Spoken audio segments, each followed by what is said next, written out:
പള്ളി പിന്നെ നല്ല ക്ലീന് വേണം.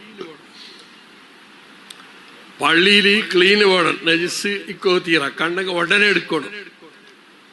അത് എടുക്കൊക്കെ നിയമിച്ച ആള് ഉണ്ടെങ്കിലും അയാളെ വിളിച്ചിട്ട് കാട്ടില്ല. അത് എടുത്തിട്ടായിരിക്കും പിന്നെ കാട്ടും. ഇതാ നാ എടുത്തേ എന്ത് നോക്കുകയില്ലേ ഇത് കേക്കാം.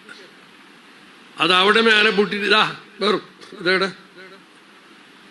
അയാൾ പണ്ടോടത്തോളം നാ കണ്ടിട്ട് ഞാനവിടെ പുട്ടെ അതിനെ ദോഷം നക്കി അത്ര ടൈമിടെ ഇത് ഇങ്ങനെ ജാഗ്രത ആക്കണം. നല്ല ക്ലീന് വേണം. പിന്നെ മക്കളെ ചെറിയ മക്കളെ കൊണ്ടുവന്ന് തൊന്തര എന്തുകൊണ്ടാ ഇതെല്ലാം ഇപ്പൊ എടുത്ത് കളകൊക്കെ വലിയ തൊന്തര വിടും.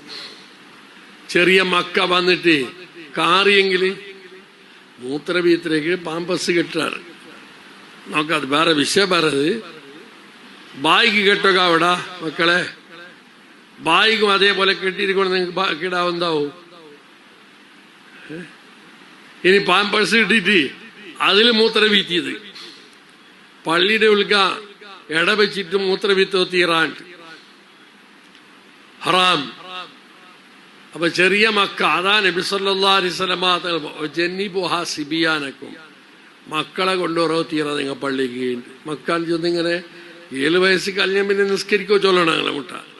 അപ്പ മക്കൾ ചൊന്നും കൊന്താവിടെ എന്തിനുണ്ട് അപ്പ കൊണ്ടുവരാ. അതിക്ക് 3 വയസ്സ് 4 വയസ്സ് 5 വയസ്സ് 6 വയസ്സായ മക്കളെ കൊണ്ടുവന്നിട്ട് അങ്ങ് സപ്പടയിൽ ഓടി അങ്ങ് നിസ്കാരം എന്തിനുണ്ട് ഗൊന്തില്ല.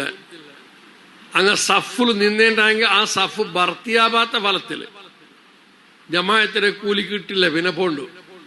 അതിലായിട്ട് ആ ചെറിയ മക്കളെ പള്ളിയിൽ കൊണ്ടുവരോ തീറ കണ്ടായ അത് കൊണ്ടുവരില്ലാണ്ട് പെരുന്നാളും ഇല്ല അല്ലാത്ത നാളും ഇല്ല. ചെറിയ മക്ക പള്ളിയില്ല. 7 വയസ്സ് കഴിഞ്ഞ മക്ക ബർത്ത് അതിന് നിസ്കരിക്കണം. അതിനെ കാണാൻ മുന്നല്ലോ പറവോ തീറ. പള്ളി നല്ല ചന്ത വേണോ, നല്ല ബർക്കത്ത് വേണോ. പള്ളി അല്ലാഹു തആല ബഹുമാനിച്ച വീട് ഖൈറു ബിഖാഇൽ അർളി മസാജിദുഹാ. അള്ളാഹുവിന്റെ ഭൂമിയിൽ വെച്ചിട്ട് ഏറ്റവും ഹൈറായത് പള്ളി.